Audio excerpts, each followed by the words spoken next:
book of Judges. So remember, after Joshua led the tribes of Israel into the promised land, he called them to be faithful to their covenant with God by obeying the commands of the Torah. And if they do this, they will show all the other nations what God is like. So Judges begins with the death of Joshua and basically tells the story of Israel's total failure. The book's name comes from the type of leaders Israel had in this period. Before they had any kings, the tribes were all governed by these judges. Now, don't think of a courtroom. These were regional political military leaders, more like a tribal chieftain. And you need to be warned, the book of Judges is very disturbing and violent. It tells the tragic tale of Israel's moral corruption, of its bad leadership, and basically how they become no different than the Canaanites. But this sad story is also meant to generate hope for the future, and you can see this in how the book's designed. There's a large introduction that sets the stage for Israel's failure as they don't drive out the remaining Canaanites. Then the large main section of the book has stories about the growing corruption of Israel's judges, and the progression here shows how Israel's leaders go from pretty good to okay to bad to worse. The concluding section is really disturbing and shows the corruption of the people of Israel as a whole. So let's dive in and we can explore each part a bit more.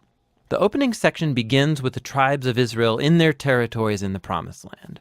And while Joshua defeated some key Canaanite towns, there was still a lot of land to be taken and lots of Canaanites living in those areas. And so chapter 1 gives a long list of Canaanite groups and towns that Israel just failed to drive out from the land. Now, remember, the whole point of driving out the Canaanites was to avoid their moral corruption and their way of worshiping the gods through child sacrifice. God had called Israel to be a holy people, and that does not happen.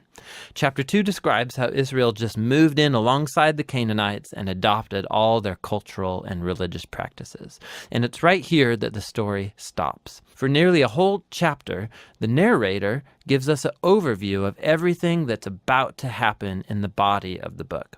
This part of Israel's history, the narrator says, was a series of cycles moving in a downward spiral. So Israel became like the Canaanites, and so they would sin against God. So God would allow them to be conquered and oppressed by the Canaanites, and eventually the Israelites would see the error of their ways and repent. So God would raise up a deliverer, a judge from among Israel who would defeat the enemy and bring about an era of peace. But eventually Israel would sin again, and it would all start over. This cycle provides the literary design and flow for the next main section of the book. It gets repeated for each of the 6 main judges whose stories are told here. Now, the stories of the first 3 judges, Othniel, Ehud, and Deborah, they are epic adventures. They're also extremely bloody stories. Either the judge themselves or people who help the judge, they defeat their enemies and deliver the people of Israel. The stories about the next 3 judges are longer, and they focus in on the character flaws of the judges, which get increasingly worse.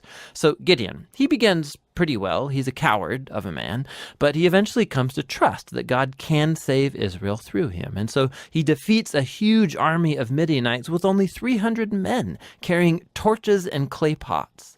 But Gideon has a nasty temper, and he murders a bunch of fellow Israelites for not helping him in his battle.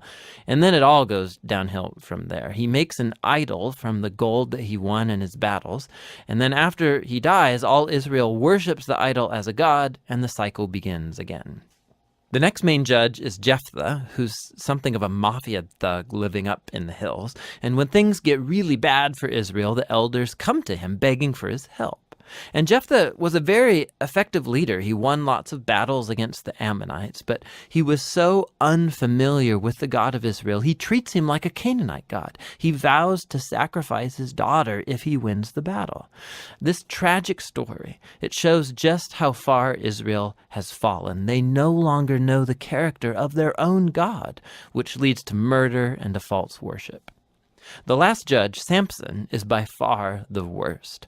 His life began full of promise, but he has no regard for the God of Israel. He was promiscuous, violent, and arrogant. He did win brutally strategic victories over the Philistines, but only at the expense of his own integrity, and his life ends in a violent rush of mass murder. Now, a quick note here. You'll notice a repeated theme in the main section of the book, that at key moments, God's Spirit will empower each of these judges to accomplish these great acts of deliverance. Now, the fact that God uses these really screwed up people doesn't mean he endorses all or even any of their decisions. God is committed first and foremost to saving his people, but all he has to work with is these corrupt leaders. And so work with them he does. This whole section is designed to show just how bad things have gotten. You can't even tell the Israelites and the Canaanites apart anymore, and that's just the leaders. The final section shows Israel as a whole hitting bottom. There are two tragic stories here, and they are not for the faint of heart. They're structured by this key line that gets repeated 4 times at the close of the book. In those days, Israel had no king, and everyone did what was right in their own eyes. The first story is about an Israelite named Micah who builds a private temple to an idol, and that gets plundered by a private army sent from the tribe of Dan. So they come and they steal everything, and then they go and burn down the peaceful city of Laish and murder all of its inhabitants. It's a horrifying story. When Israel forgets its God, might makes right. The final story of the book is even worse. It's a shocking tale of sexual abuse and violence, which all leads to Israel's first civil war. It's very disturbing. And that's the point. These stories are meant to serve as a warning. Israel's descent into self-destruction is the result of turning away from the God who loves them and saved them out of slavery in Egypt. And now Israel needs to be delivered again from themselves. The only glimmer of hope in this story is found in this repeated line in the last part of the book. It actually forms the last sentence of the story. Israel has no king. And so the stage is set for the following books to tell the origins of King David's family, the book of Ruth, and also the origins of kingship itself in Israel, the book of 1 Samuel. But the story of Judges has value as a tragedy. It's a sobering explanation of the human condition, and ultimately it points out the need for God's grace to send a king who will rescue his people. And that's the book of Judges.